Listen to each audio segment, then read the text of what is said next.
Attention! Attention! You are listening to a pre-recorded episode of The Curious Realm. Curious Realm is busy traveling the vast void of time and space to find the best paradigm-changing content the universe has to offer. Enjoy the following transmission, and remember, stay curious.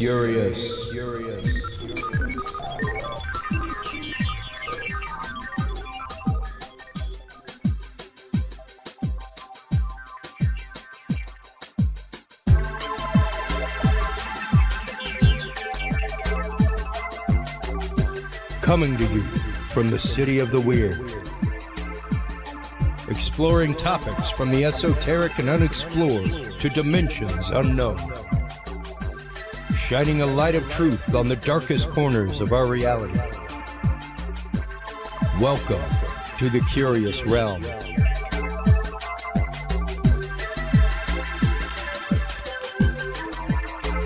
Well, hello, everybody, and welcome to this very special pre-recorded episode of The Curious Realm. I am out on the road right now, presently. At this point, I am on a cruise with a bunch of remote viewers, so we will be bringing you the upcoming coverage from the remote viewing 25th anniversary cruise coming up soon. But our guest in this segment is the amazing Lyle Blackburn. He has a new book, The Lake Worth Monster, the true story of the Greer Island Goat Man. And this is a very interesting story that happened up near, up at Lake Worth in the Fort Worth area. So welcome back to the show, our good friend Lyle Blackburn. How are you doing? I'm good. We had you on not too long ago, actually, while we were out at a conference, and mentioned the Goat Man. And this is quite an interesting case, actually. The case of the Lake Worth Monster is one of those cryptid sightings that, as opposed to just having a sighting or two, was actively a mass sighting by a bunch of people at one point. So there have been numerous sightings over the years. Let's get into a little bit of the history of the Lake Worth Monster, Lyle. Yeah, it is an interesting one because in some cases the alleged creature was seen by upwards of 40 people at one time. So you don't usually get that in a cryptid case. But essentially the gist of this was that on July 10th, 1969, a couple was out at Lake Worth at a place called Greer Island. And Lake Worth is north of Fort Worth. And at that time in 1969, it was sort of a lover's lane hangout, a place where people went fishing and just got out on the lake. And it was like dirt roads. It wasn't heavily populated out there around that area as it is now. And so the couple was out there, and there was a couple of other cars with couples in them. And the man, John Reichert, was down fishing, and this was after dark. He was doing some night fishing, and his wife was a little spooked. So she just stayed up in the car and I guess had a flashlight or something, was reading a book. And all of a sudden, John hears his wife, Linda, scream, and he turns around and looks, and there's some sort of a whitish figure that came up, down on the hood and kind of shifted down towards the passenger side window. And, she's screaming, and all of a sudden he just throws his fishing pole down and runs up there and tussles with what he described as a tall, hairy goat man type thing covered in white hair. It had horns, and he basically gets in the car and they speed off and drive up to a cafe where they call the police, and the police respond.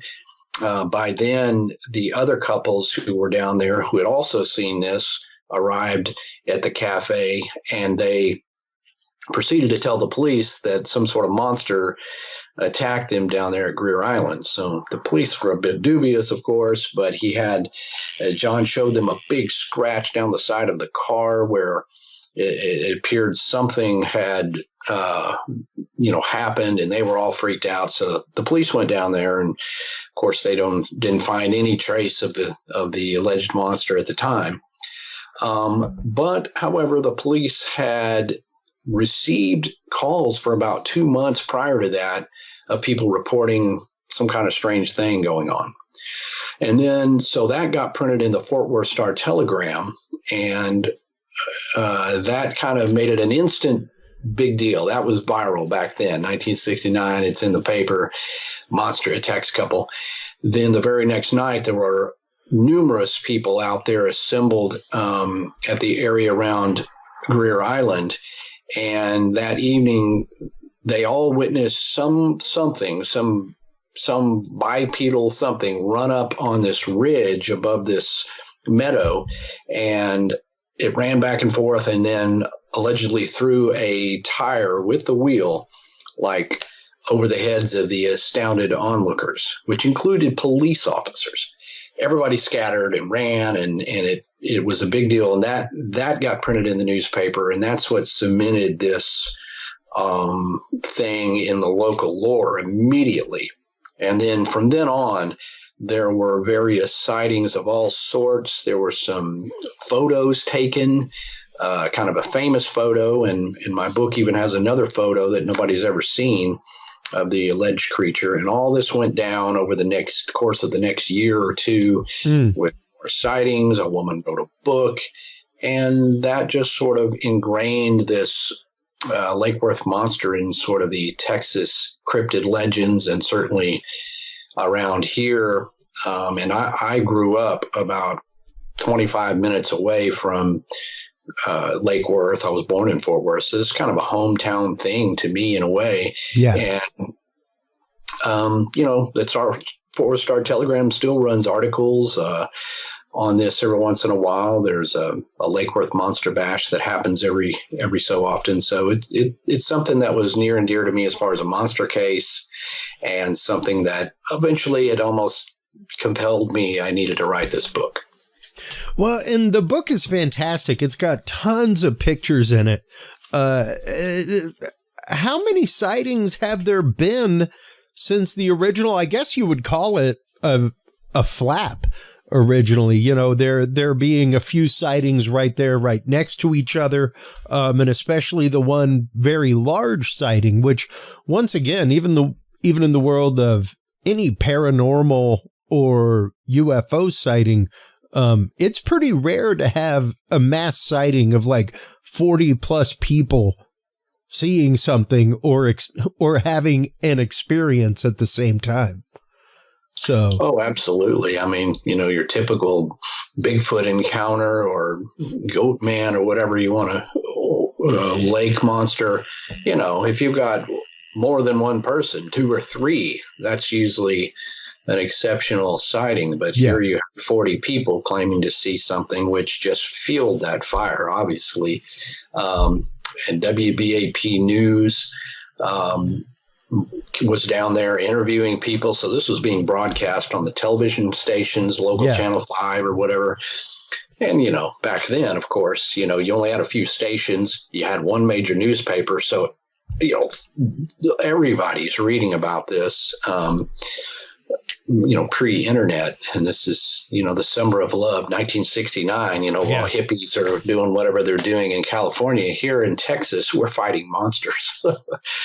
Well, once again, a very ingrained case here in Texas of a very large sighting. How many there, even when it comes to the description of the goat man, I guess, and that's one of the questions: is goat man or Bigfoot?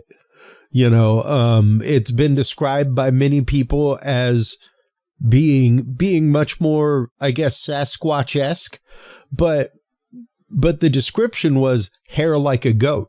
And I guess that's where the goat man moniker comes from. But why the confusion between the two?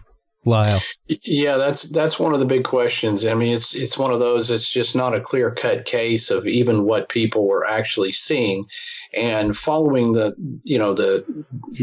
initial flap in July, I would say there was a good, I don't know, 20 or 30 sightings in and around that next year, and the picture that was taken, a sort of famous one. There again, this is 1969, and you don't have a lot of alleged cryptid photos or videos from that far back. You got Patterson-Gimlin film from 67, but I mean, here we are in Texas, and even though it's sort of that typical blurry photo, it's still something. And that was taken with a Polaroid instant camera, the ones that spit out the film. I mean, this was a miraculous that the guy even got the photo in time and was even that much in focus, I suppose. But yeah, the original witnesses, the Reichards, described it as a goat man, and he claimed to have seen horns on the head. Now, pretty much all the subsequent sightings described it more in terms of a ape-like thing walking on two legs, though, yes, it was covered in white hair, which is, I mean, Bigfoot witnesses have reported, hair colors ranging from dark black to brown to red, blonde, silver, and white. So it's an interesting case where it sort of gets lumped in with the goat man category, which in my mind, a lot of that falls into urban legend. If you start looking at goat man legends versus, just a solid Bigfoot sighting that's sort of documented and some people saw something, it's somewhere in between that, though. I think at the bottom line is some people saw some sort of unexplainable thing, and that is what what the appeal is, that it's unsolved and really never could quite pin it down as to what it was. But at the bottom line, it was an exceptional case where people saw something. Yeah, exactly. And one of those true moments where observation begins the process, because once you have that many people, including officers of the law, it wasn't just a rabble of random people. There were police officers that were present in that rabble, all kinds of things. So yeah, pretty interesting to see how the media handled that case and really kind of shot it into the public eye. Yeah.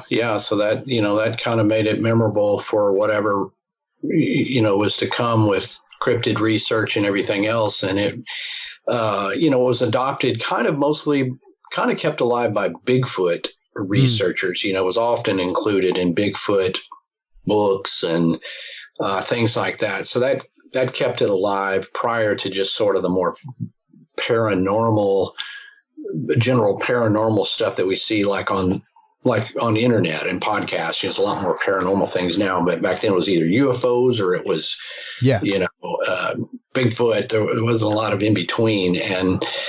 And so, of course, there was all sorts of rumors that it was a hoax and this person did this and the police believed it was some kids, and the wildlife officials there in and around this Greer Island refuge, they said, well, there's a bobcat loose around here in the woods and it's probably a bobcat, and all these wild explanations for what it was. But when you look at it, it's like none of those really explain the whole thing, and in the end, it's just a fascinating phenomenon of people in modern times claiming to see monsters. And that's the fascinating part of the story. And I just go where the information leads. I mean, and I present, here's the sightings, here's the circumstances, here's all the rumors of the hoaxes and what people said. And then in the end, it's sort of like, we're still left with this unsolved mystery, and the reader can follow along and make their own judgments from there. But this has everything that's ever been documented on the case, as well as new things that I discovered in my research, as well as first-person things. I was able to talk to the son of John Reichert. No one's ever interviewed any of the Reicherts subsequent to the news article. Now, John's passed away, but his son remembers this vividly. Wow. Got that. Other people who were there at the time, a late friend of mine, Bill Morris, which I met more than a decade ago. He was there the night the whole thing went down with a tire toss and everything else. So I've got all this as best you can get first person information that hasn't really been put together in any form and with the complete story. Because if you look on the internet, you see a smattering of this and the original newspaper articles, and somebody says there's a couple of sightings and then there's a photo. Well, there's a whole lot more to it than that. And what did Reichert's son have to say about things? Well, he first off, when he found out that this was even a thing nowadays, he was amazed. He wasn't in the loop on sort of the longevity of the story. And because his father's name had been printed in the newspaper and even his address, can you imagine that now? Yeah. Back in the day where, yeah. It's just nutty. But that his name was prominent in this case, and that, like I said, Bigfoot researchers and other sort of paranormal with the Goatman aspect, he was amazed that this was something that people talked about. So once he actually got in contact with our buddy Craig Woolheater, who's a prominent cryptid researcher and Bigfoot guy here in Texas, and then Craig put Eric in contact with me. So I interviewed him, and he said he remembers his dad. He didn't like to talk about the story because everybody laughed at it, but he was like, I saw this. Your mother saw this. I don't know what it was, but this happened. And Eric recalled that his father had done a sketch of the creature. Oh, wow. Now, as cryptid luck goes, the sketch was, and I kid you not, was like buried underground or something and was dug up and then lost, and then some crazy story. But Eric's like, I remember the drawing. I remember. So I had my good friend Jonathan Dodd, who did all the artwork for my book. I said, Jonathan, you talk to Eric and you recreate whatever the heck the drawing is, whatever Eric remembers. So we recreate that, and it's a very quite monstrous Goatman looking thing, not a Bigfoot at all. Interesting. And that's in the book. So that's what Eric remembered, and what I was able to get as far as a perspective of what his dad's story really was beyond just what's printed in the news. Now, when it comes to that, when it comes to Goatman cryptids, what other cases do we have like that? Are there anything else in Texas that we could possibly tie that to, or any other cases outside of Texas that have similar sightings? Yeah, and that's one thing I kind of tried to do, is I had to look at it from both angles, from, Goatman, is it a so-called Goatman or is it Bigfoot? And I had to look at other tie-ins or similar cases to kind of say, what are the other similarities? So as far as Goatman lore, you have, just in Texas, you have Old Alton Bridge, which is located near Denton in North Texas, not far from Lake Worth, which has a legend of a more traditional Goatman, if you will. And Goatmen are usually just associated with bridges.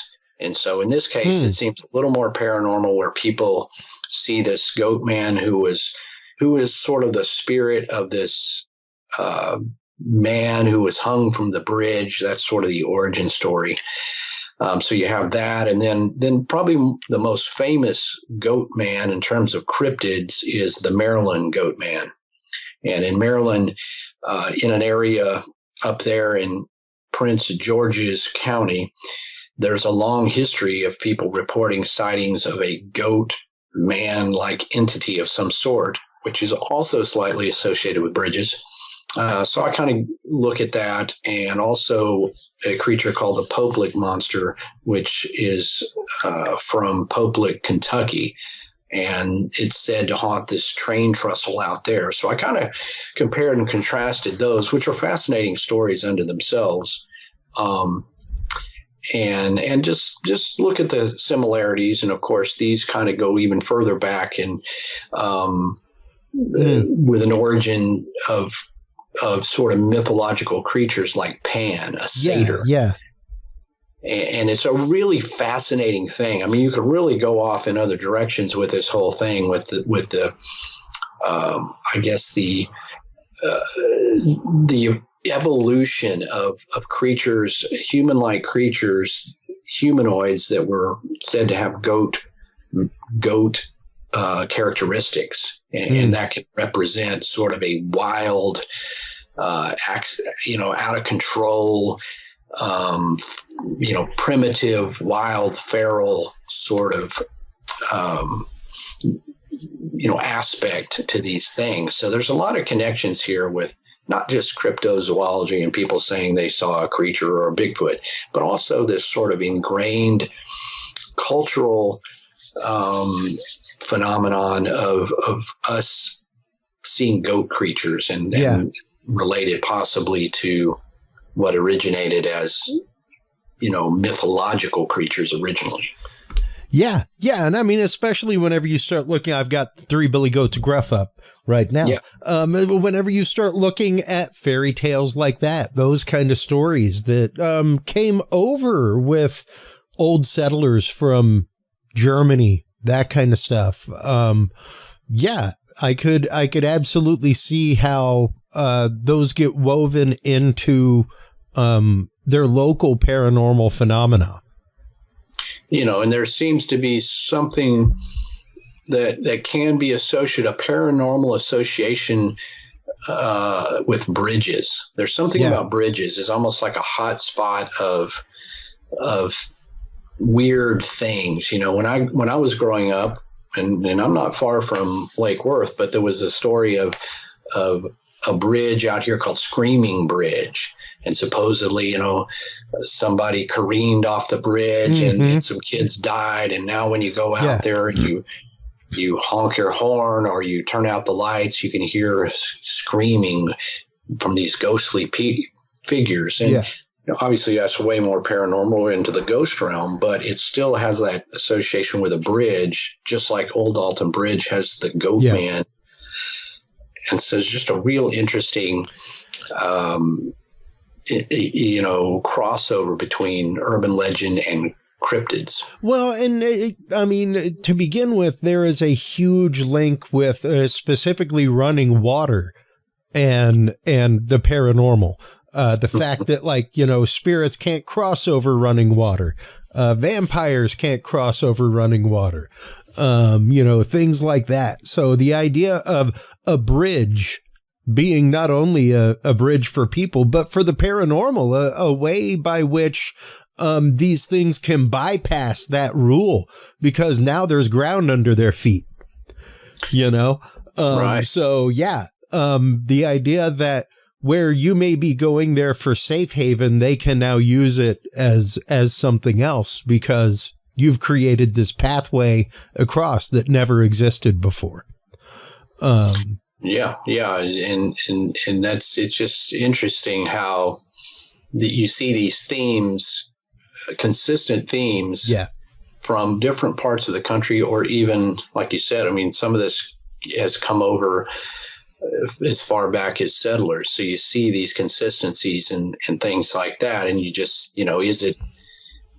do creatures haunt bridges, or do bridges have a certain vibe that we then associate strange encounters with the bridge? But either way, it's that phenomenon I love of how these stories morph and change and become part of a new version of our culture and are still here. And in this case, where you had people who were adamant that they had seen a physical hairy creature in the woods, and someone even got a photo. Now, not to say it wasn't a hoax, but I mean, something was there.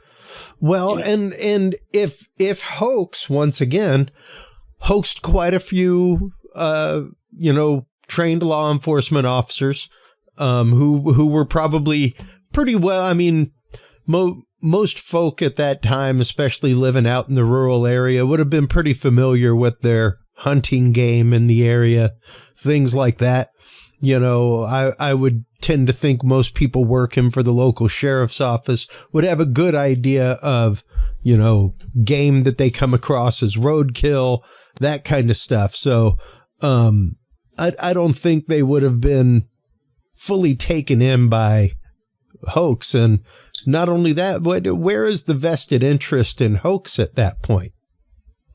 I mean, what was the end game? I mean, and not to say that in some of these flaps that some people don't try to add to it. So you could definitely get a mix, but that doesn't mean to discredit, say, what John Reichert saw. Yeah. And you're right. The authorities, it wasn't just kids out there. There were all ages and all backgrounds. And I think if it was a bobcat or whatever, it would be easily discernible. Yeah. I even include a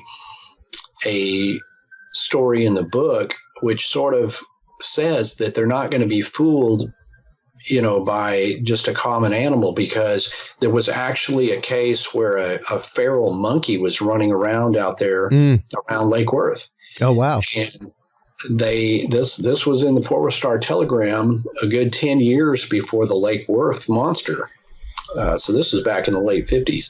Real interesting, because the point is that there's weird stuff in the woods, even if it's a wild monkey, a primate, that there actually was, but they did not confuse it for a 7-foot tall Bigfoot or Goatman-like creature. It was simply, there's this feral monkey, and it had been seen by various residents, and they ended up, it started killing dogs and things. It was running amok, and they ended up having to shoot the thing. And so, there it is, 1959. And just, but the point being is, if they did not confuse that with the Lake Worth monster.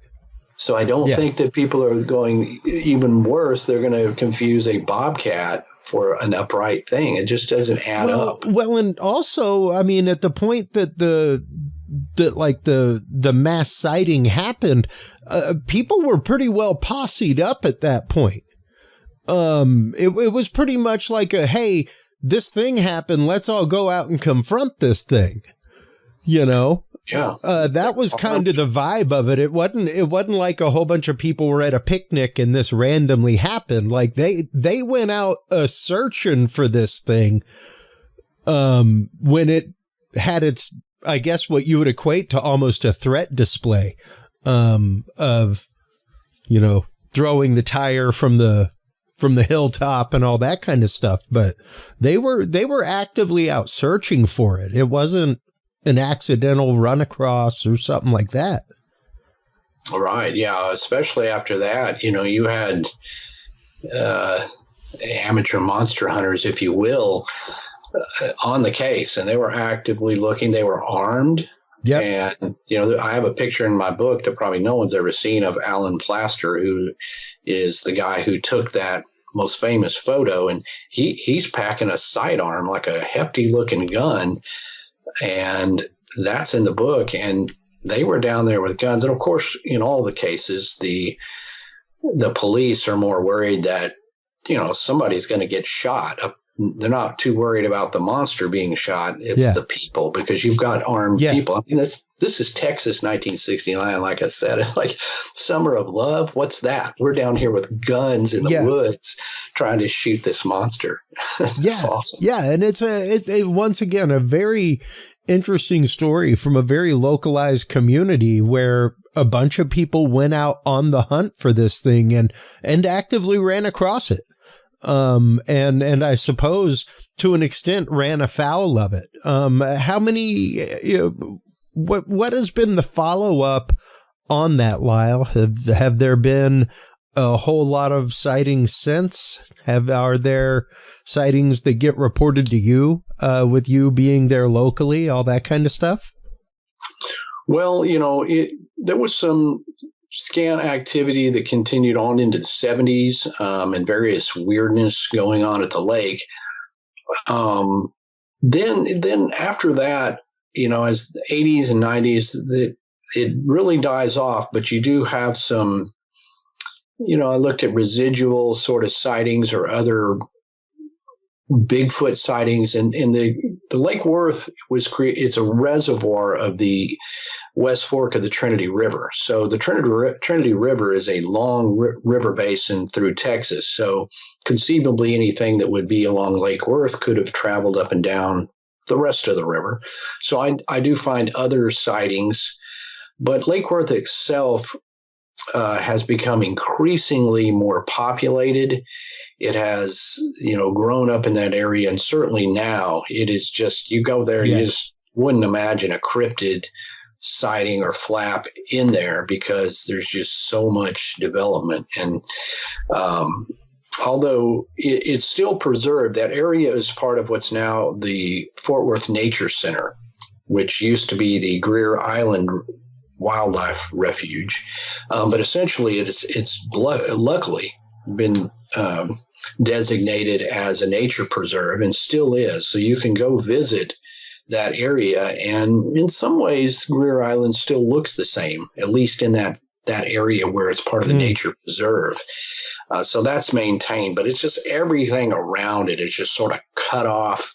Other than the actual river corridor, everything else is really kind of grown up around it, where I'm not surprised that there's not continued sightings in there. It's just Dallas-Fort Worth is huge and populated now, and most of your sightings that may have happened back in there from, back in the 30s on up to 69 and into the 70s, eventually sort of sightings have moved off to other more wooded areas and remote, like East Texas and the Piney Woods and things. So I don't really get reports, but if something weird does happen out there, it is interesting once again that it ties into the Trinity River Basin, because I'm from the east side of Houston. Like, Trinity River runs all the way down to the Gulf of Mexico, so it runs through the deep thicket. It runs through all of that.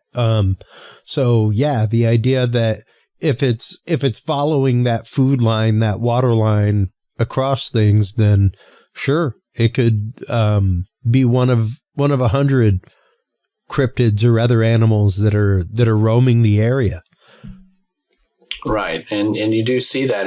There's some other interesting, and this would be a little bit more covered in my Texas Bigfoot book, where I go, the whole state. But, if you follow the Trinity River, you've got Lake Worth Monster, you've got Chambers Creek Monster, you've got the Dayton Monkey Man, you've got all these sort of little regional cryptid legends that are in and around that, the river path. And that's always interesting, where you kind of follow these. Yeah. They always follow the creeks, as they say in the Legend of Boggy Creek movie, that you can find other weird stuff up and down these waterways, which may or may not be related, but it just shows you that these waterways attract whatever it is that people are seeing.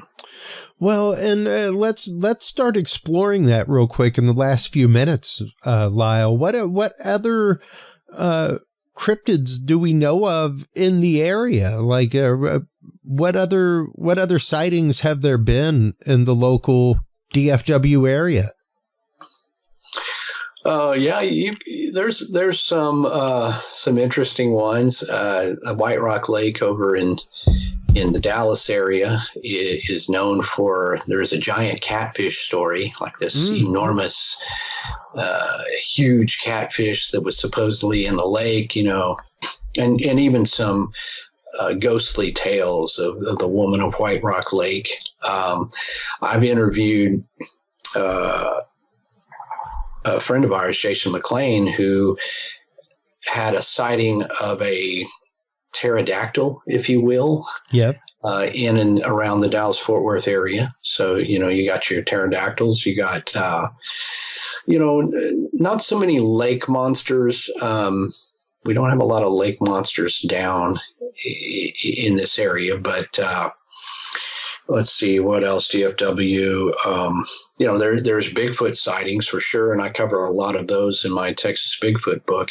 And this would be a similar case to where most of those have occurred like prior to 1980 and on back, typically, to where you have people in and around what was the developing Dallas-Fort Worth on the fringes along the Trinity River Basin and things like that would report quite credible cryptid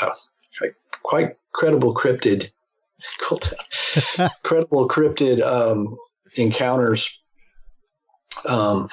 that you probably wouldn't get today because of the population. But I interviewed a guy who said back in the 1970s, which would be now Grand Prairie, which is where Six Flags is, yep, along the Trinity River. His dogs had drug up this severed leg up out of the river bottoms, and it was covered in hair, and it had a human-like foot. But he said this thing was enormous, and it was covered in hair. Wow! So he's like, it looks like a human leg, but it was just incredibly huge. And he called the police, who responded, and of course, here we have it, a case where they come out and they're like, we don't know what this is. We're going to take this and we're going to let you know. Well, do you think he ever heard back? No. Yeah. Yeah. But this was an old rancher, and this guy was straight laced. And he said, I've never really thought about this. I didn't know what it was, because this was some years ago. He said, I was watching Finding Bigfoot, some show about Bigfoot. And he goes, I didn't realize Bigfoots were other places. Yeah. He goes, well, maybe what I had was a Bigfoot leg. But, the police took it, and that was the end of it. But I can tell you, this old boy was not just making up something out of the blue. He didn't know what to think of this. Wow. That is incredible. And yeah, I went to school in the Dallas-Fort Worth area in Irving, and even to see the rampant growth that has happened in that area, up against the riverfront, everything else, it has expanded rapidly. So yeah, to think that these sightings are still happening near populated areas, I don't know. I don't think that there are too many, sadly, in that area anymore. It kind of supports the notion if these creatures are living in the remotest parts, it makes a lot of sense that you just don't, we move in, every kind of wildlife moves out. I mean, where I live today, right near the Dallas-Fort Worth area, I mean, who's to say a wild cougar hasn't once crossed this section, but they wouldn't now. I mean, although occasionally a wild hog, and we've got coyotes that live not far from us, so they can live in and among us. But I don't think like a Bigfoot creature who. Yeah. And I've said that too. Now, granted, I'm a big proponent of, if you are into cryptozoology, if this is something that you should be one of the first people into wildlife habitat. You should be one of the first people being like a Chester Moore out there fighting for habitat to be preserved, that kind of stuff. Because otherwise, yes, eventually we will have the same way that we have bear warnings going on because, we're encroaching on territories with apartment complexes, and, cougars roaming through the hills of LA, that kind of stuff. Like how soon would it be before we see a Sasquatch digging through the garbage can of a local 7-Eleven? So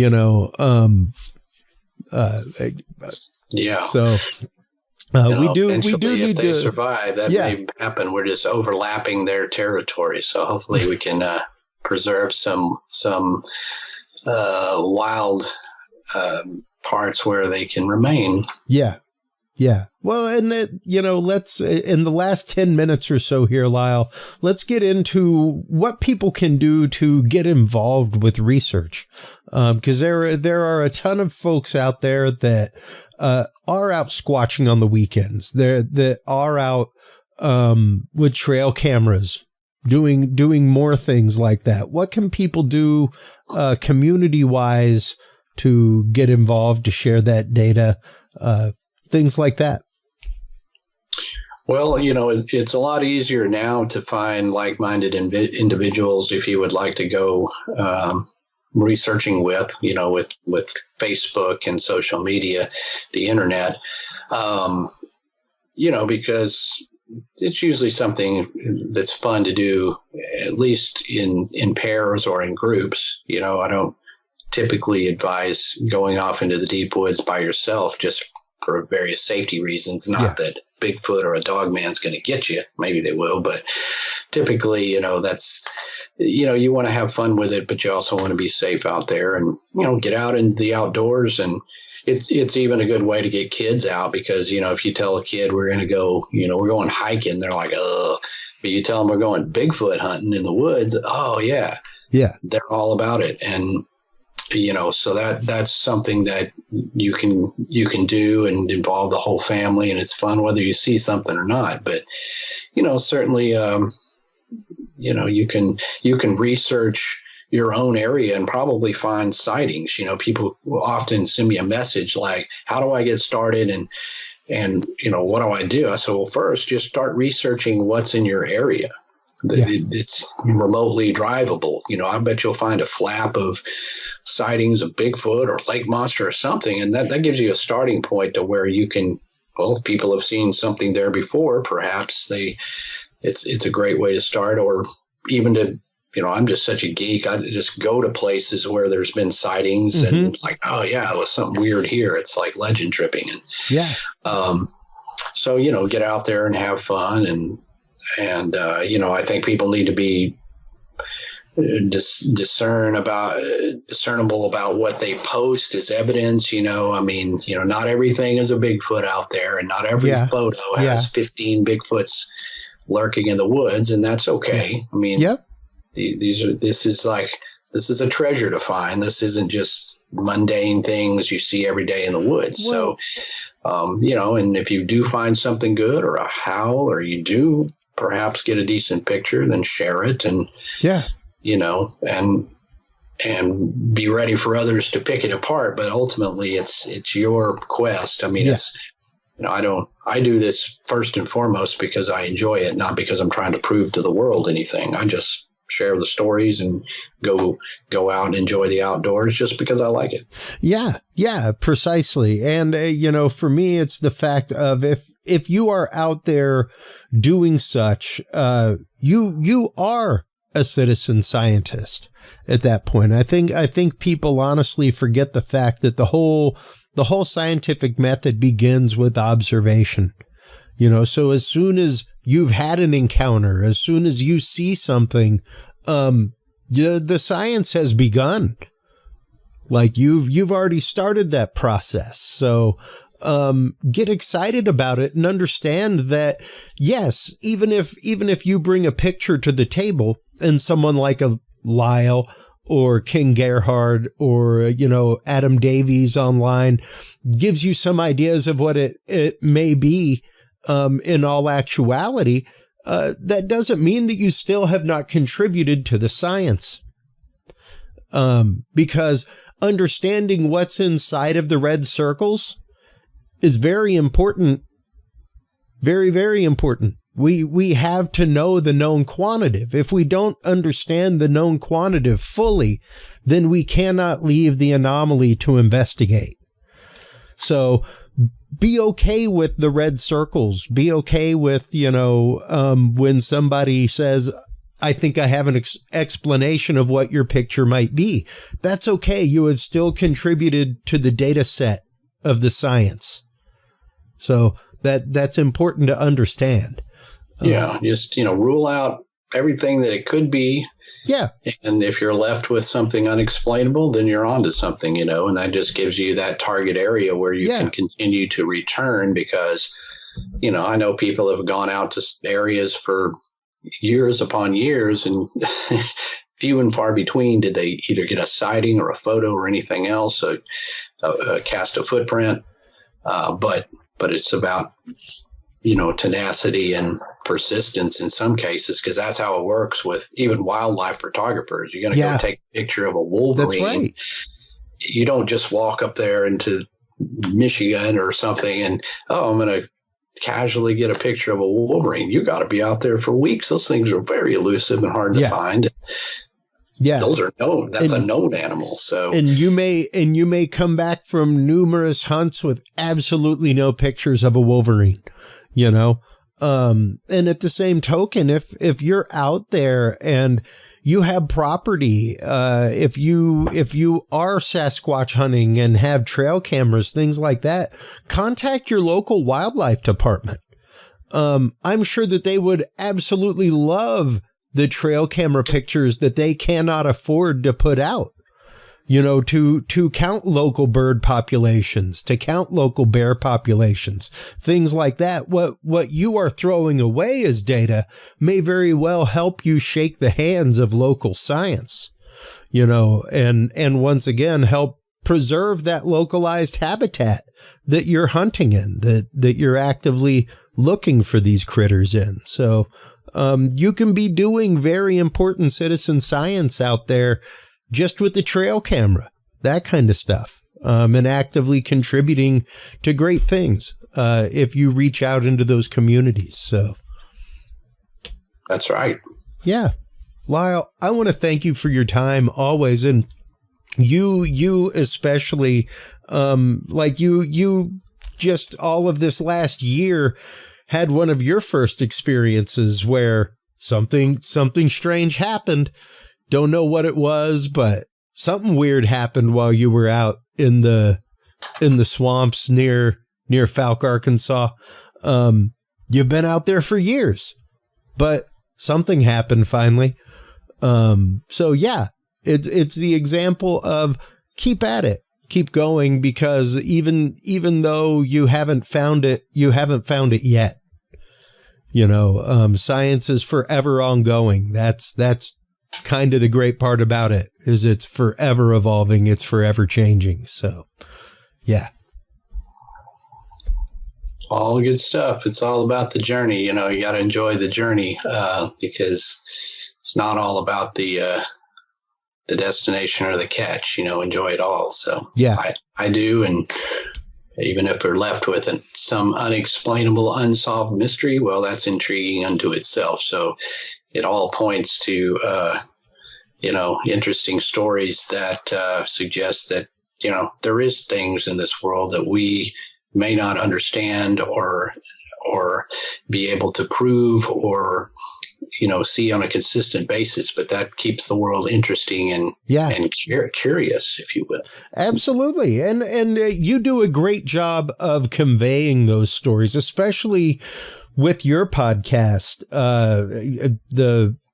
My God, it just left my head, the Monstro Bizarro podcast. So let everybody know a little bit about that, where they can go to tune into that. Let them know where they can go to get their copy of the Lake Worth Monster book, and where they can see you at upcoming shows.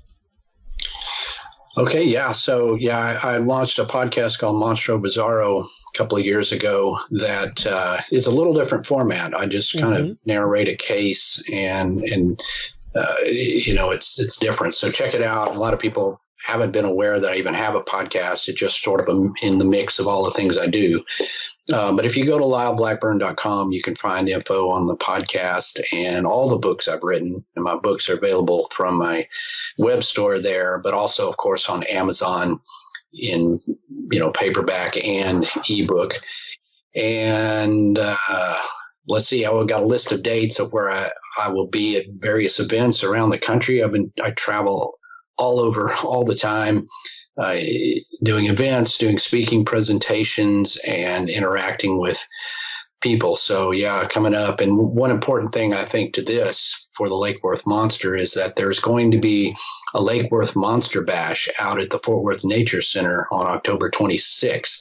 They only do this about every 5 years. So it's something to catch. It's a little bit of a festival meets symposium where I'll present some of the history and things like that. But there's also fun, family-oriented activities to do out there, a guided hike. And this year will be very special because, as I mentioned, talking to the son of John Reichert, Eric is actually going to be at the bash and is going to talk about what his father saw. Cool. And as well, Bobby Brooks will be there. And Bobby Brooks was one of the guys there in 1969 that he got a photo of something. And I talk about him in my book, and he actually did the illustration on Sally Ann Clark's Lake Worth Monster book from 1969. So Bobby will be there, and he is a good guy to meet. Craig Woolheater and myself and other speakers, David Weatherly, which is a author on these subjects, Jason McLean, and it'll be a really good monster bash. So check it out, October 26th, out there at the Fort Worth Nature Center, right there at Lake Worth, and you can stand right there at Greer Island and imagine what you would do if you saw the Lake Worth Monster. If you had this thing whirling tires at you and a crowd of people. Lyle, thank you so much again for your time. It's always great chatting with you. It's always great catching up. Your work is voluminous and amazing. So thank you for everything that you do, and thank you for the time. Absolutely. Thank you for having me. You bet, man. Hold the line real quick while we close things out for this segment. While you are online checking out all of the amazing work of Lyle Blackburn and getting your copy of The Lake Worth Monster, the true story of the Greer Island Goat Man, stop on by Curious Realm. CuriousRealm.com is the website that you want to go to find all of the episodes. That's where you can like, follow, subscribe. Curious Research is where you can go to get your copy of the all-new observation and encounter log. If you are a researcher out in the field, stop on by and grab your copy of that so you can get your data ready to shake hands with science. When we come back, folks, from this quick break, we will be chatting with UAP-PD,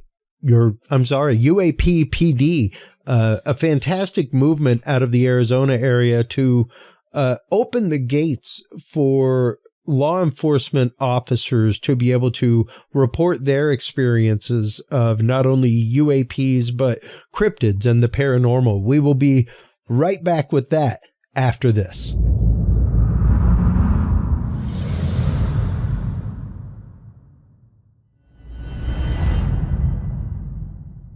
The key to good science is good research. At the heart of good research is a good data set.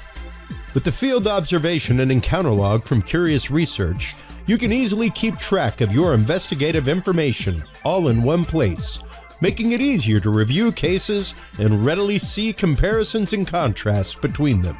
Whether out in the woods squatching, in a back room gathering EVPs, or using high-tech gear to track UFO, UAP activity, this easy-to-carry, pocket-sized scientific data log is the perfect companion for any field researcher.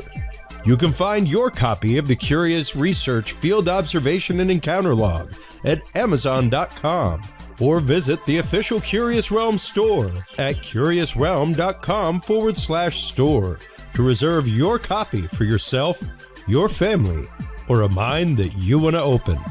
That website again is CuriousRealm.com/store.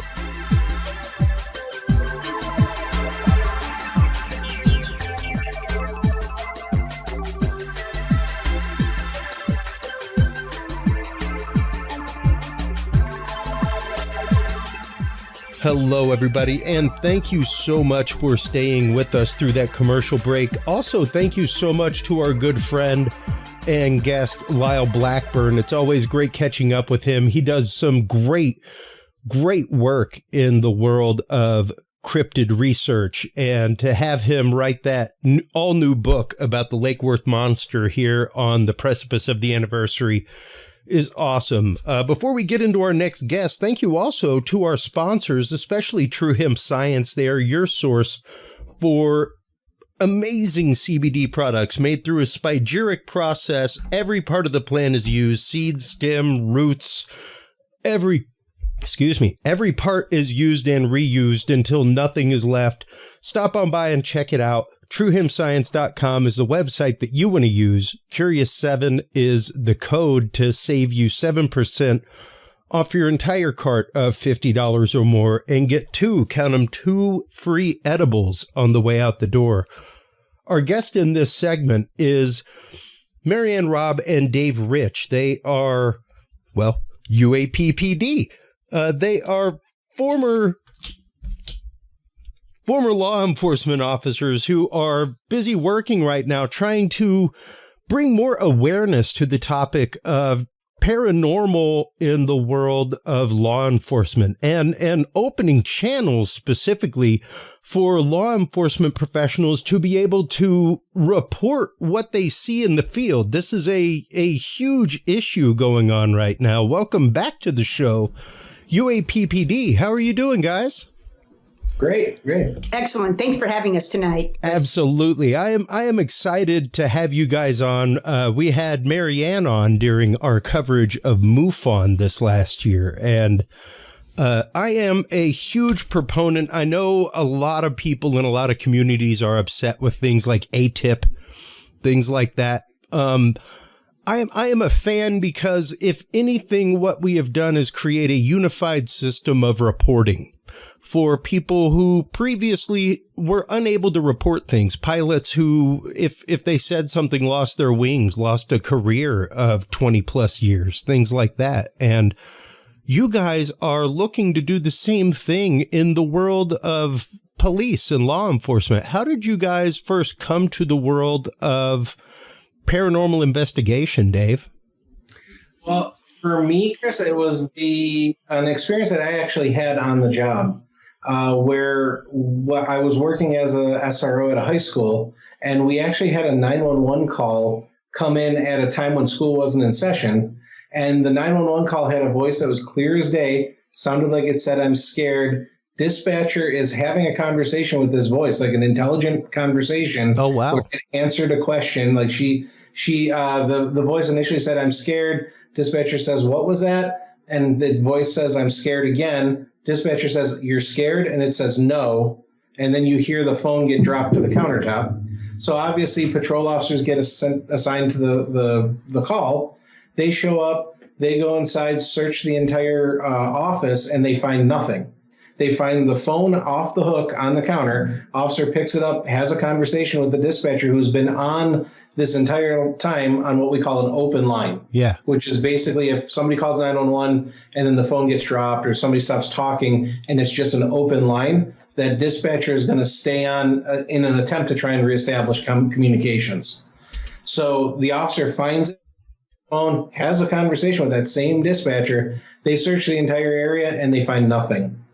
Wow. Long story short, my sergeant at the time tells me to do an investigation in this because the officers, while they were searching, they go into the nurse's office and something pushes between the two of them and forces its way out of the office, but there was nothing there. The guy's like, I didn't see anything. All of a sudden, I felt something kind of like hit my shoulder and push by, and the other officer's like, yeah, it hit my shoulder too, because they walk in together to kind of enter the room, and they saw nothing. So I end up doing this whole investigation, pull the 911 audio, pull the video.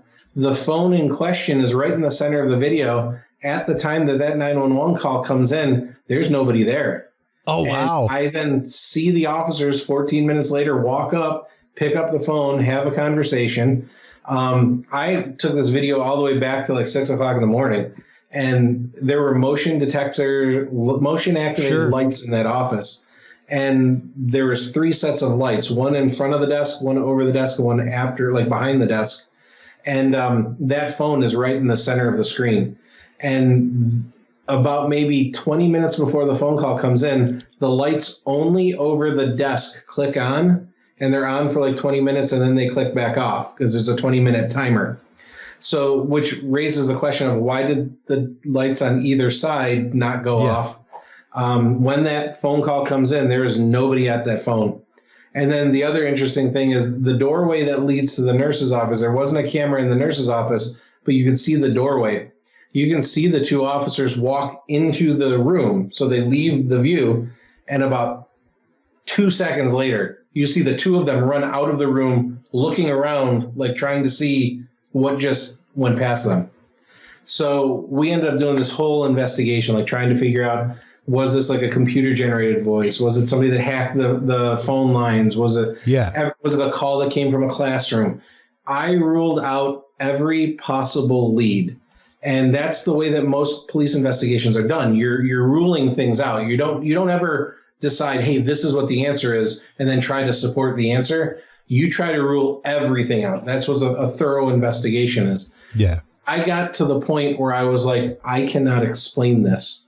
And then the interesting part is I took the audio, gave it to a couple of guys from MUFON who had the ability to kind of analyze it a little bit better. Because, of course, the police department got to the point where they're like, hey, yeah, we're not going to pay to analyze this or stuff like that. You ain't got a crime here anymore. But they analyzed the video. And the interesting part was we thought the audio tape said, I'm scared. When we actually amplified it and played it, it actually doesn't say I'm scared. It says I scare. Oh. So when the dispatcher says you're scared, it says immediately no, and then drops the phone.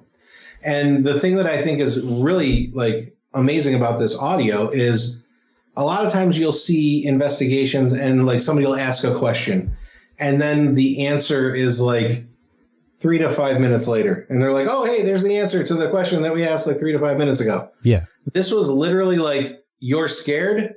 No, that quick. It was not like a delay. It was an intelligent conversation between two individuals, it seemed. And so there was a whole other investigation that went into it because I went deeper, but I don't want to bore you with all those details yet. But because the real reason that UAP-PD came about was after I did this whole investigation, we're going through all of this stuff. We're kind of coming to the conclusion that this is not something that we can explain. It's not something, I hesitate to say because at the time I was an incredible skeptic. I didn't believe in any of this stuff. Sure. But, we're getting to the point like, is this a paranormal encounter? And that was the time that I got called upstairs. And anybody who's in law enforcement understands what that term is when you get called upstairs. That means the people with the stars and the bars and the stripes all want to have a chat with you. Yeah. And I get called into an office and I get confronted by a different supervisor who literally told me that I was lying, that I was making up the entire story. He had the video, he had the audio, and still said that I was lying. And basically that I am not to talk about this at all. So I obviously had a lot of frustration at that point. I walk out of the office, and as I'm walking back downstairs, I slowly, after the anger kind of subsided, I got to the realization that you need to not say anything, because if you say something, your job's over. And like at this point, I was 19 years into my career. Yeah. At 20 years, I could retire. I was trying to do 25. So I'm sitting there thinking to myself, I have 6 years left. I can't give this up. I mean, I've spent my entire life trying to get this job. And so I realized right then and there, you don't talk about this stuff. And so now flash forward about 5.5 years, and I get a phone call from somebody and another individual that we know by the name of Alejandro Rojas. And the two of them were having this conversation about, there's police officers that are on 24 hours a day. There's always somebody that's working. So they have to be seeing stuff. They have to be encountering things that they can't explain. So why do we only hear about like a very, very small amount of them? Like you've got your Lonnie Zamora, Vale Johnson. You've got like, there are some that are really well known. But if you think about it, just statistically, there have to be more. Why are we not hearing about them? So Marianne kind of brought up the story of mine because she knew about what happened with me. Yeah. And so she ends up telling Alejandro, they call me, they're like, well, what's the deal? And I kind of say, well, it's a real simple answer. It's your job. Your job is on the line. Yeah. And so that's where the actual seed that became UAP-PD came from, because we started realizing I couldn't say anything. So there have got to be other officers that are currently working that are experiencing things that they cannot explain, and they have nowhere to go because our credibility and our anonymity are the two paramount things that we need for our survival as law enforcement officers. And it's not just law enforcement. We're also reaching out to firefighters, EMTs, park rangers, game wardens. Anybody who's a first responder who has encountered stuff has this same level of, I don't want to call it threat, but potential hazard that if they encounter something that they can't explain, where do you go? And so that's where we kind of started reaching out to other people that we knew, other officers. We started gathering stories, and it's kind of blossomed into what we're doing now, where we're actively trying to reach out to other members of law enforcement and first responders just to get their stories. And we have officers from all over the spectrum and all over the level of confidentiality that they want, because we always let anybody know. If anybody ever contacts us, you are the one that is in charge of your anonymity. Yeah. If you don't want anything known, we will not say anything. If you just want to tell us a story and say, I don't want you to even repeat it to anybody, I just need somebody to get this off my chest to that I can talk to without having to worry about getting in trouble, then we will do that as well. The thing that we want to do, though, is we want to gather as many stories, because our ultimate goal is we want to take that stress that officers and first responders are feeling and give them an out. Yeah. And then the best part is some officers are like, you know what? I'm retired now. You can use my name. You can use my picture. I don't care. Go use this to help encourage other officers to come forward and talk. And that's where we are right now. Well, and you know, quite honestly, you've brought up quite a few issues in one casserole, Dave. And quite when you're talking especially about just the PTSD of a paranormal experience to begin with. You know, all these books that are behind me, things like that, they're written by people who had a very horrible experience that sure led them down a path to something, but that experience changed them in no different a way than every time an officer has to draw their firearm, much less use their firearm. And even whenever they draw their firearm, they're typically put through some kind of step back process psychologically, you know, where it's like, okay, we're going to put you on restrictive duty for a little while. You know, we're going to talk you back through this PTSD of the trauma that you experienced of having to pull a gun on somebody, you know, and threaten their life. Because those are traumatizing things. And if you don't get to talk about them, it can lead to bad, horrible stuff. You know, that's part of our presentation when we present to people is about those stigmas that we call them, because you're 100% correct. I was, like I said, I was a hardcore skeptic until I had this experience. Now, who do I talk to? Now, in my career, I was 25 years as a police officer. I was a homicide detective. I was a sex crimes detective. I had been on calls where multiple people have been killed. You experience a very, very high level of emotional trauma. This is another form of emotional trauma. Now, when I go to those calls for service that are what we call hot calls, and you're dealing with like a child who's passed away, unfortunately, or something like that, there are mechanisms in place where counselors will come, meet with the officers, meet with the first responders, give them an opportunity to talk and help them start with that healing process. When you encounter something like this, it can be equally as traumatizing because it's something that nobody quite grasps. You spend your entire time going through the academy, going through FTO, doing the job, and nobody ever told you, hey, at some point you're going to walk into a house and see something that you can see right through, and it's going to do something that you can't explain. Or you're going to see a light in the sky that you cannot identify. Yeah. Or in some parts of the country, like your previous guest that you were just talking about, you're going to drive down the road and someone's going to come out of the woods and you don't know what that is. Yeah. Yeah. Just like somebody who's not a first responder would encounter that level of stressor or trauma that they have, so does a first responder. The extra part of it is we get trained that we're supposed to be able to know all the answers, take care of everything. We're supposed to bring the world back to peace. Yeah. And now you're encountering something that you truly cannot explain. So it kind of adds that extra layer of, well, what do I do now?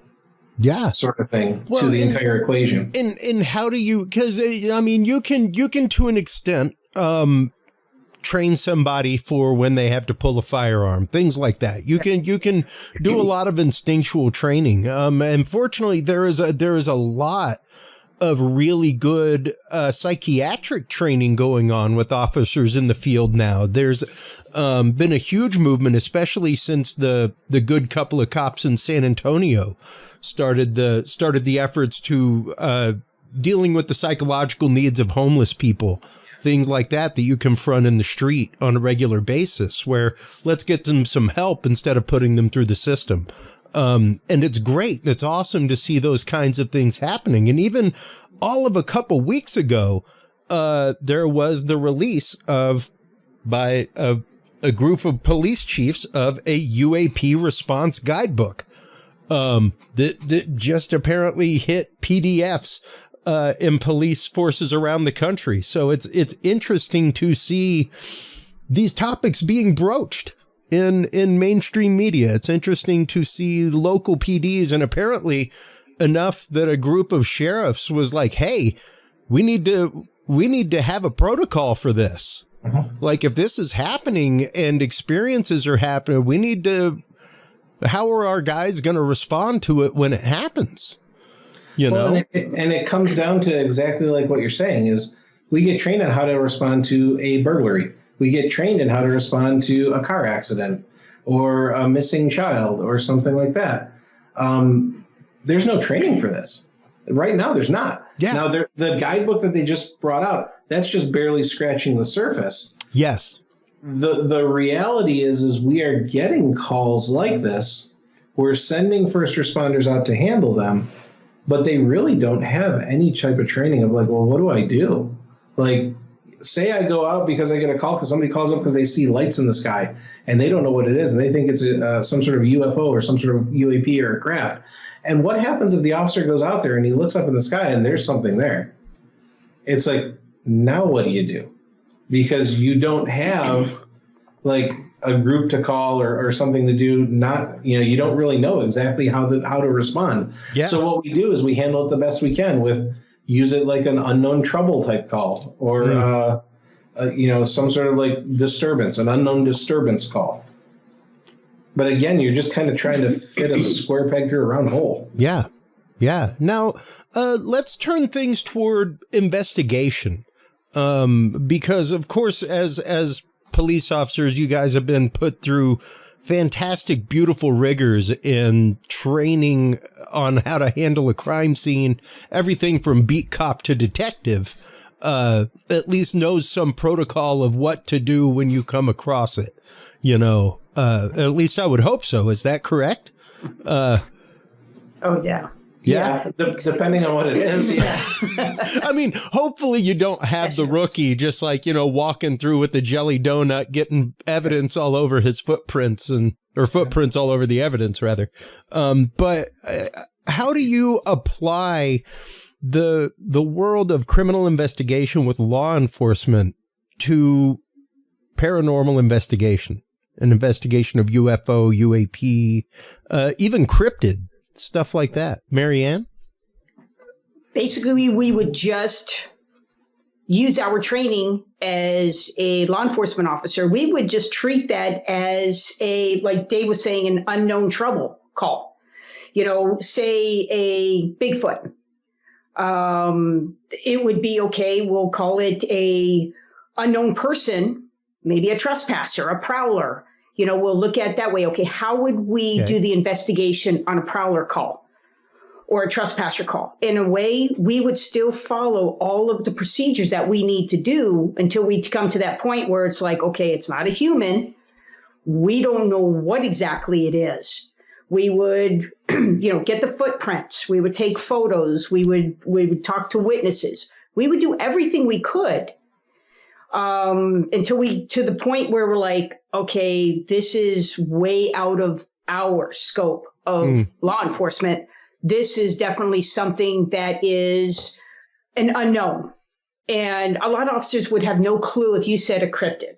They would have absolutely no idea what that is. But, and that's the thing is like at its core, as a first responder, our job is to respond to the calls that the public have put forth saying, we've encountered something we don't know. Our job is to go there and address it. Mm-hmm. And even if it's something that we don't understand, every officer, I don't care if it's a dude right out of the academy or somebody who's been there for 25 years, they're going to show up and they're going to do their best. They're going to figure out what they can do and try to ultimately put this person, the citizen, at ease. Because even if we don't have the answer, we still have to resolve the problem. And the problem isn't necessarily what they're seeing. It's a combination of what is that, but also the fact that it's affected this person. So what we need to do is, at the very least, we have to help this person who called 911 who said, I am seeing something that I don't know. I don't feel safe. We need to make them feel safe. How do we go about doing that? Well, it kind of depends on what we encounter and how we can go through it. Because sometimes, and this is with every investigation, this may not even be something paranormal. This could be just a regular investigation. Every investigation has turns. I hate to say it because, like, you watch TV and you watch, like, Law and Order and all these things. Oh, there's this twist and this turn. There's a little bit of truth to that. I mean, most of those shows, it's just entertainment. But in some investigations, you do get some turns and some twists. And sometimes you're left at that point where you're like, the best I can do is help this person feel good. And then I'm going to look at this and go, I don't know what it is. I'm going to gather whatever evidence I can and log it in somewhere and just be like, hey, now it's time to go to the next barking dog call. One of the things that you just showed, Chris, on your site was the Las Vegas. Let's go ahead and get that out in the open now. Please. Those officers did a really good job. They did. I looked at the body cam. But they are to the point where it's true. First of all, the first body cam capture that they had was a meteorite. Yep. It was a meteor. That's an awesome catch. Yeah. I mean, that's like a 1 in a million catches on that. But yes, we know for a fact that's a meteor. Now, these folks calling and saying there's somebody in the backyard. It could be an alien. We don't know. The officers, you could even see in the body cams, they're like, okay, what were they doing? They were trying to put the people at ease. Just like Dave said, number one priority. Tell the people, hey, we're here. We're going to help you out. We'll do what we can. But when you look at the officer looking to the other officer, they're dumbfounded. They don't know where to go. And now on this case here, we were told by an investigator in Las Vegas, not a police officer. We've already been told, don't talk to any officers. It's over. It's done with. It would not be a good thing for us to even try to go contact an officer. Yeah. Which I'm hoping maybe off duty, they'll talk to us because officer to officer kind of thing. But we've been told by an investigator that they tried their darndest to contact these folks 3 different times and nobody's calling them back. Wow. So overall, it's probably a hoax. Yeah. However, with the officers, the dumb look on their face, like, what do we do? What do we do? Oh my gosh. I mean, they're being so professional. Oh, absolutely. I applaud them for that. Yeah. And not laughing at these folks. Yeah. But where does the officers go? Now, that guidebook, it's little tiny bit of information. There really isn't a lot except on page 10 saying, talk about MUFON, the National UFO Reporting Center, which is okay. But we need more in depth. But you know what? It's the first foot forward with this chiefs of police. I think it was called Midwest Chiefs of Police. It would be great that we get another guide out there with the International Associations of Chief of Police, which is just, even more cities. Yes. And states. But it's a baby step, which is great. If these folks are okay with this guide book that came out, great. Let's go higher. How do officers what questions to ask? Yeah. What procedures to go and who to contact? Yep. And that'll be, I think, the next step. But like I said, Vegas, I was very impressed. Those poor guys didn't know what to do. Yeah, and that's just it. How do you handle that? Because number one, the one thing that I loved about this article from Police One was the highlight at the very end. Their reports are taken seriously. How to make sure that police know that when they report something like that, or when a report like that comes in, A, how does the victim know that they're going to be taken seriously when they call the police to report something? B, how do the police know that they're going to be taken seriously when they back up what somebody said that they saw? You know? And that's a huge point to know that, you know, your report, even as an officer of the law, that it will be taken into consideration and highly looked at. But the biggest thing is they were great. And they probably knew in the back of their mind that when I go back to that department, I'm going to be ridiculed to no end. Just unfortunately, I'm going to throw him under the bus, just like he did when he did his investigation of the 911 call. And they knew that Dave was with Phoenix MUFON and everything else. Oh, he had the bumper stickers on his locker. He had the tinfoil hats. He got ridiculed by his own guys when he did this investigation. So, you know, the Vegas guys, even though they were so perfect on the street, they knew, oh, my gosh, I can't wait till I get back. What's going to happen in briefing tomorrow morning, or what's going to happen? And that's the bad thing of, well, in Vegas, they wouldn't, basically the assistant chiefs shut everything down, says, nope, not talking about it anymore. We're done. And I bet they got a lot of ridicule, kind of like what happened to Lonnie Zamora. You know, his investigation, everything, and then what happened. I mean, his life just went pot after that. And I think that's what happened to maybe the Vegas guys. I'd like to really talk to them, just, you know, one-on-one. See, and that's one of the things is, like Marianne mentioned, Lonnie Zamora. There was Jim Blackwood up in the Royal Canadian Mounted Police. There have been a number of officers who have experienced stuff, and everybody always talks about what they saw. Nobody ever decided to look, hey, what happened to them after the incident? Yeah. That's kind of where we started looking because of what's going on, and it's sad. Like, you look at, like, Lonnie Zamora's career after he saw that sighting. Jim Blackwood, he literally came out and said, this was the worst mistake I ever made. Like, the fallout is something that nobody truly comprehends. Yeah. Even at the time when you see it. I think at the time when you're experiencing it, the officers are kind of like, just like everyone else, are kind of like shocked, like, holy cow, what is this that I'm experiencing? Yeah. And they say things, and then it isn't until a couple days later that they start realizing, oh, you know what? I shouldn't be talking about this because people are going to say things and think things, and where is this going to go? And then they start getting the ridicule, and then everybody starts going, you know what? I'm just not going to say anything. And then other officers are seeing what these guys are seeing what they're going through. And then when they have their own encounter, they're like, yeah, I'm not saying nothing because I saw what happened. Yeah. When somebody actually said what they saw. Yeah. Yeah. And that's just it. It makes it see something, do nothing situation. And that, good Lord, that's the last thing you want with anybody, much less first responders, you know? And it creates I can see how, especially within ranks, it could create a huge, huge cloud of mistrust amongst people, you know. And you know, let's rewind a minute, Dave, because you said when you had your experience, when your experience first happened to you, everything that caused UAP-PD to start, that you were a skeptic. How much of that skepticism do you still maintain? I am definitely open to the idea that there is stuff out there that we don't understand. Since we've started UAP-PD, I've been gathering other stories with other officers. Sure. We've even gone out and done some investigations.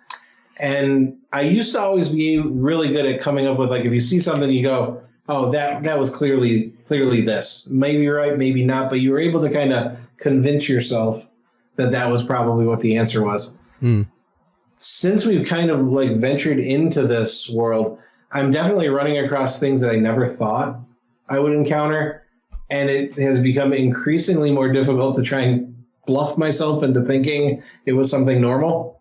So I'd say I believe that there's a lot more out there than I think I know.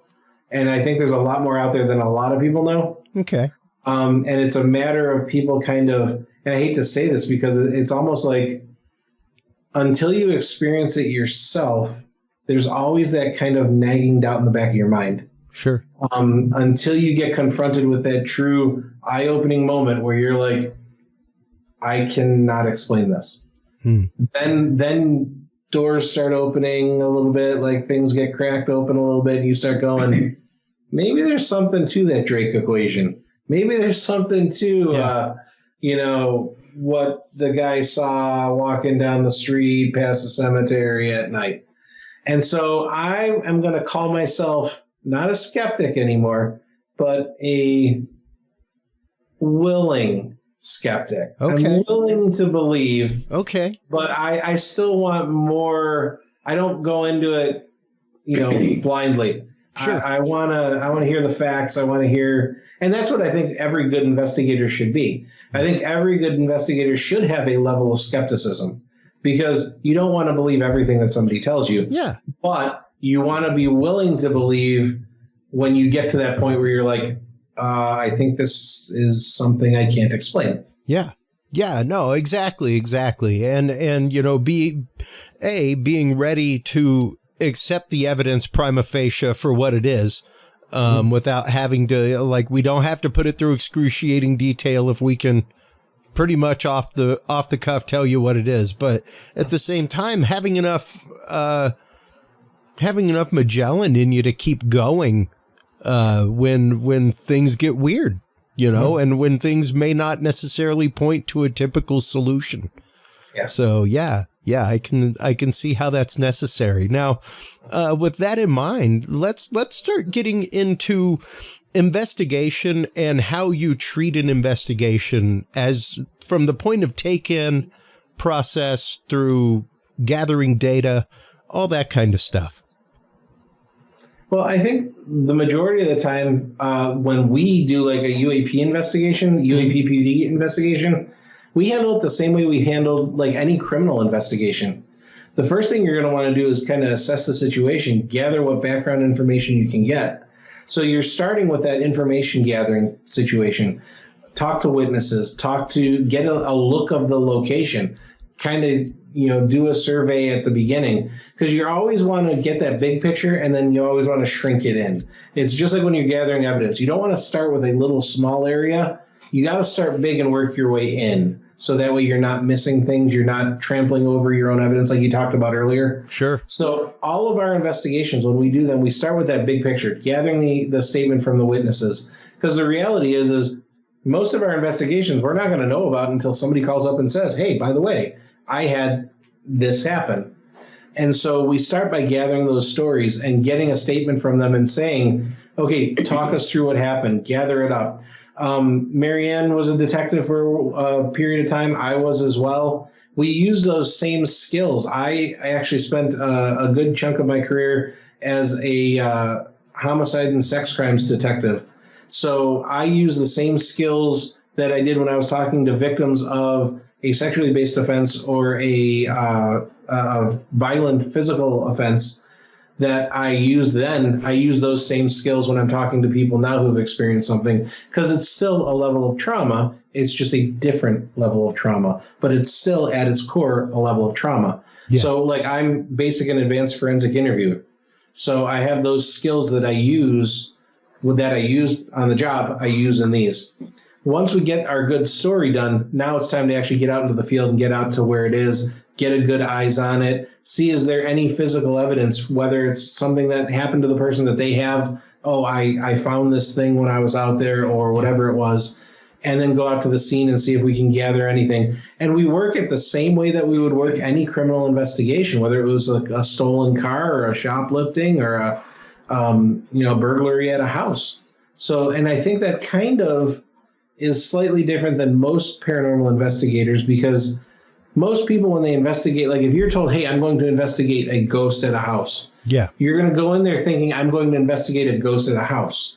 So you're kind of too focused right from the start that you're looking for a ghost at a house. In law enforcement, you have to start big picture, rule out all the stuff that you have to, and narrow it down. And so we kind of approach all of our investigations that same way, where we want to start big and say, hey, it's a light in the sky. Well, hey, it's a light in the sky. We're investigating a light in the sky. Let's start ruling stuff out. Are there crop dusters? Was it an airplane? Were there Chinese lanterns? Was there an astronomical, an astrological body that was up in the sky that was visible from the Earth? And we do it that way because we kind of rule everything out until we get to the point where now I have no idea what the heck it is. I have to accept that it's not any of these mundane things that we have already ruled out. Yeah. And then we venture down the road of, because one of the things that we do is we never come right out and say it's a ghost or it's Bigfoot or those are aliens, because we truly can't verify that it is a ghost or a Bigfoot or aliens. Yeah. But what we can do is we can say, well, it wasn't an airplane. It wasn't a bear. It wasn't headlights from a truck driving past a house. Yeah. Yeah. And so that's how we kind of handle all of our investigations. And that is hugely important, massively important. That is one of the things that we bring up on the show regularly when it comes to, once you're talking about paranormal to begin with, it widens the scope of investigation massively, to the point of disinterest for a lot of science, because it crosses too many barriers and you can't really get to something. However, the way you're talking about is the same way we talk about on the show, and it's the idea of you've got to get rid of the known quantitatives. A prime example would be the image I am popping up on screen right now. This is a still image. I'll make it move. This is an image that I captured in my backyard. Now, granted, if I gave you nothing other than, hey, I recorded this video in my backyard and posted it up with just that data, you could get 100 different responses on social media from that. If I actively gave you more data and said, I recorded this video in my backyard at 8:15 p.m. I was facing southwest. The object was approximately this high off of the horizon, things like that. You could probably very easily deduce the fact that is the dog star Sirius out of focus in my telescope. The only reason it's moving is because the Earth is rotating, and that is the exaggeration of the Earth's rotation through my telescope. But that's a prime example of, given just a small amount of data, it's very hard to get a very good picture. And the problem frequently is the fact of we need the 1,000 words to go with the picture. Yes. We need the 1,000 words. The picture is only good for the people that were there when the picture was taken. Even a picture of a wedding is fantastic, but it means 85 times more to the people in that picture than to somebody just casually looking at it and going, ooh, a wedding. Yeah. And that's why investigations are so important, to take that big picture, because you have to get exactly like what you're saying. You have to get all of the available data to draw your conclusion. And we also have other members of our team. Mark D'Antonio, the chief photo video analyst for MUFON. Yep. He's on our team. Awesome. Dennis Fearmuth, who was the chief investigator with Phoenix MUFON. He's retired, but he's still doing all the photo and video analysis for us. So on something like that, I would have no clue myself. And I would take that because I will do a thorough investigation up to that point, and then I give it to the experts. Okay, guys, explain what is this object that we're seeing on this video? Yeah. Because that's definitely not my forte. I could do a great investigation or an interview. I let them do that. So we have those guys on our team when we do get a video or a photo or maybe somebody's body cam, and we go, hey, guys, can you look at this? What do you think? And that's like the Las Vegas with the meteor. Mark just knew right away. Yep, that's a meteor they caught on their body cam. Oh, yeah. That night. Yeah, as soon as I saw it, it was like nice bolide. That is incredible. Nice copper meteorite coming straight through the sky.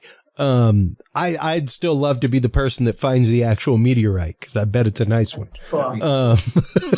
But it is important, though, the way that you treat your examination of data once you've begun an investigative process on something. How do you go about, I guess, curating that data as things come into you? How do you go about vetting things, that kind of stuff? Well, we're dealing with law enforcement and first responders. So we're dealing with these guys that I'm not going to say they're not going to try to hoax us. So we're putting it as these are trained observers. These are investigators. They're not going to put their career on the line to give us some hoax just for kicks and grins. So we believe it is good information, a good investigation. And at that point, again, we also teach advanced interviewing techniques. We do it at the MUFON Symposium. We do it also with the MUFON Boot Camp we have here in the Phoenix area in November. So that's what we're looking at. When we do an interview, even with a law enforcement or a first responder, we're going to look at their body language. How are they telling us the story? And also, what words are they using to tell us the story? Are they trying to hoax us? So we're hoping that's never going to happen, but we're always looking for it. So we start that interview. We whatever information. Prime example, we have Gila River or the Indian Reservation law enforcement officers. They have a lot of paranormal stuff happen on the reservation. They came, we had a couple of guys come to my house. We did a Zoom interview with them. Again, we did look at the body language. We did look at the way they were talking to us to see deception, not deception. Sure. But then what we did is we actually went out to the area on the Indian reservation, and we had video cameras. And we sat there from daylight all the way until dark, looking and videotaping this entire area.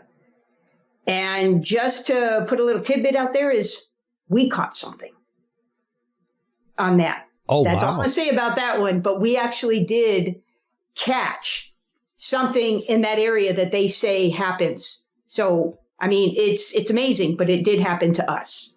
Interesting. Now, with that in mind, because of course y'all are in Arizona, and there are a few reservations out there, but do y'all have y'all noticed an uptick of reports coming from reservations from law enforcement officials? Do y'all find more cooperation from those guys than from your standard city sheriff?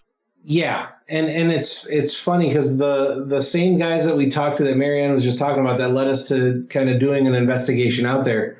When we kind of talk, because when we talk to these officers, it's not like we're just like, hey, dude, hey, come here, tell us the story, and then get out the door. They're like brothers and sisters in arms. So we have them over to the house and we hang out with them for a little bit. We're talking to them about like different stuff, like, hey, what did you like about the job? What did you dislike? What do you try to get to know them and try and get them comfortable to come up and talk to us, because again, traumatic incident. So when we were talking with two of the guys from the one Indian reservation, we kind of talked about the stigmas that officers face. Both of these guys had only been officers on the reservation. And the one looked at me and was like, what are you talking about? Like, what do you mean? Like, you can't talk about this stuff? And we're like, no, like no, like they yell at us and tell us no. Yeah. And they were like shocked because they're like, this is like, we talk about this stuff all the time. And it comes back to the community. Like all law enforcement is a reflection of the community that they're in. Sure. The officers at a reservation are a reflection of the Native American community that's there. This is part of their culture. Like star people and spirits and different types of entities. And it's dark outside, so I'm not going to say the word. Because I know from them that you shouldn't say words like that. Yeah, that's right. So, but that is like looking at anybody from that community. Not everybody has experienced it, but it's more normal for them. So it's like looking at somebody and saying, hey, a payphone. Hey, I saw a payphone. And like people are like, well, yeah, I know they existed, but like you can't really find them anymore. But yeah, I know they're real.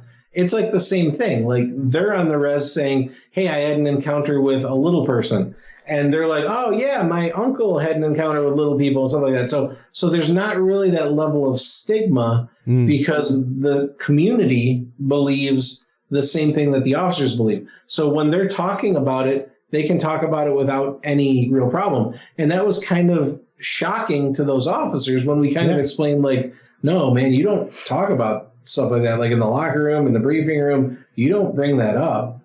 And so we have noticed that because we've gotten quite a bit of, a lot of our stories have come from reservation officers, and we have a lot from non-res officers, but you can see the difference and almost even like the willingness to talk because they, again, it's what is to them like, yeah, this, you know, hey, it's Tuesday. Versus a different guy who's like, oh gosh, I'd never talk about that. Yeah, and that was something that we brought up whenever we spoke with Thiago Tiecci, who is the, as far as I know right now, still the sole investigator for MUFON in Brazil. One of the most populous places in the world for UFO sightings, and they have an investigator. But I asked him, like, you know, how frequently, because occasionally he'll get reports from people that were like out on oil rigs in the jungle or something like that.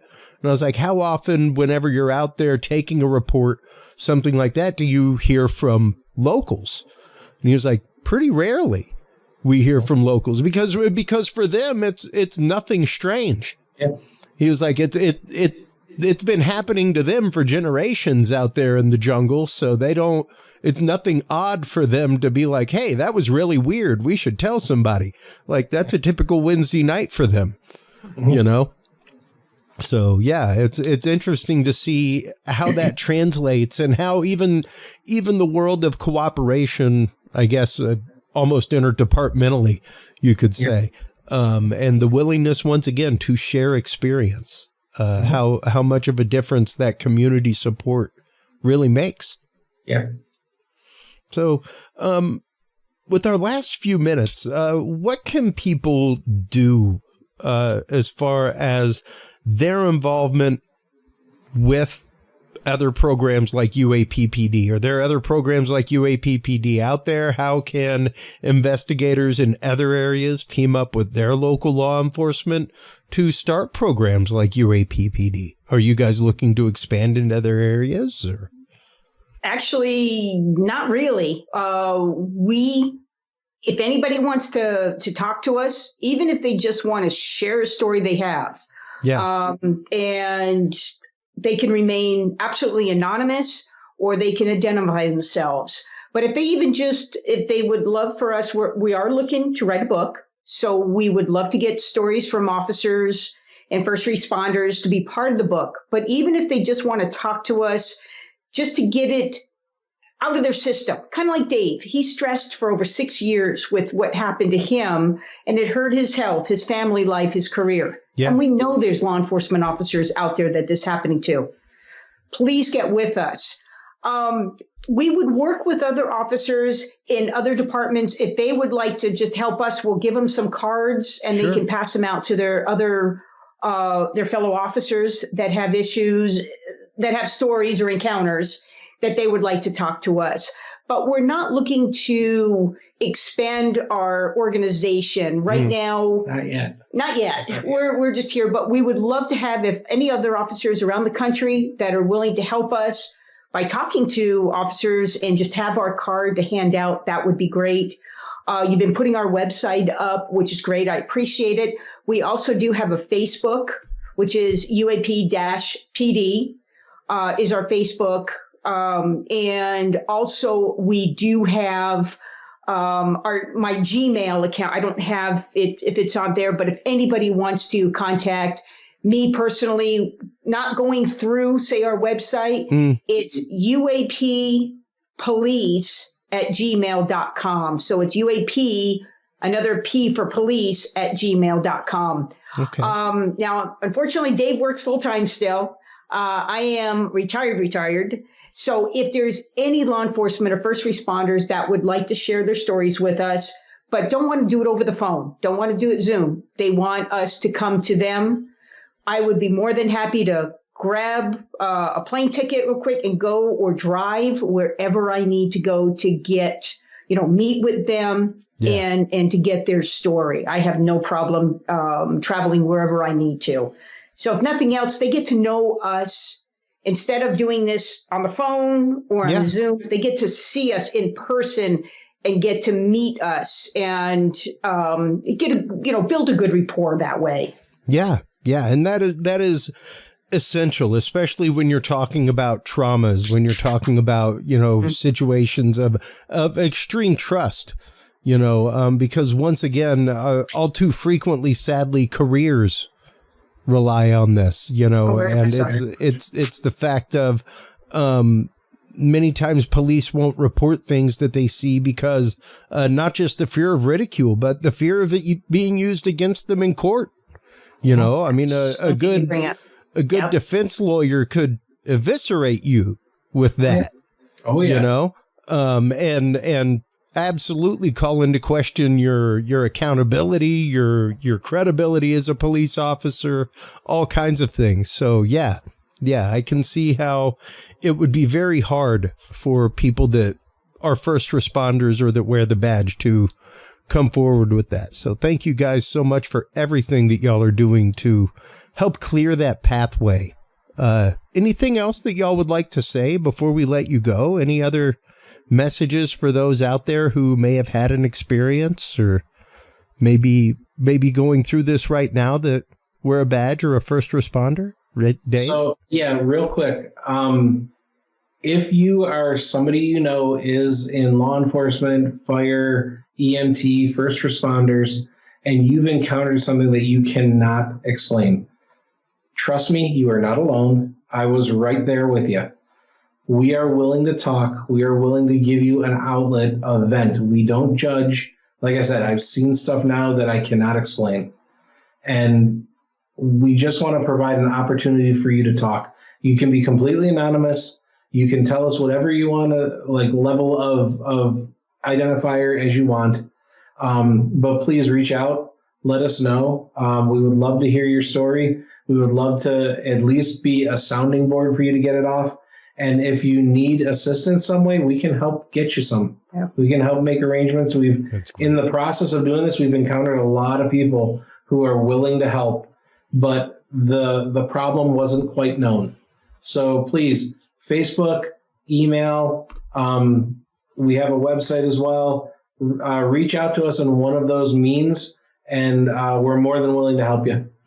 Fantastic. Guys, thank you so much for the time. I greatly appreciate it. I cannot tell you how excited I am for this endeavor to be out there. I think it is probably one of the most important things that the paranormal and UAP community could do.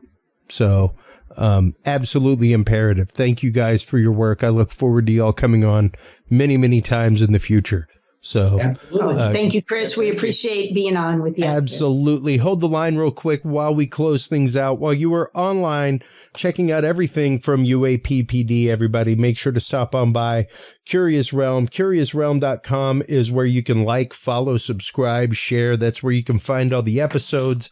That is where you can get your copy of the all-new Curious Research Field Observation and Encounter Log. If you are an investigator of the paranormal, stop on by and check that out. Get your copy so you can get your data ready to shake the hands of science. Thank you so much, everybody, as always, for your time, for your open hearts, your open minds, for the conversation. Without our open hearts and our open minds, the conversation doesn't happen. And without the conversation, humanity does not move forward. So remember, take care of yourselves, take care of each other, and stay curious. We'll talk to you soon. Bye-bye. Thank you for tuning into this episode of The Curious Realm. Stay tuned for more guests, forbidden topics, and hidden truths. Follow us on social media by searching Curious Realm. To download the official Curious Realm app and view the Knowledge Vault, or become a sponsor of Curious Realm, visit our website at curiousrealm.com. Curious Realm is available on your favorite podcast and video services, curiousrealm.com, as well as KGRA Radio, APR TV, and the official Curious Realm app for Roku devices. Curious Realm is a proud member of the Ground Zero Media and Aftermath Media family of podcasts. For more great shows and members-only content, visit aftermath.media today. Thanks for listening. Stay curious, and remember, the other side is always watching.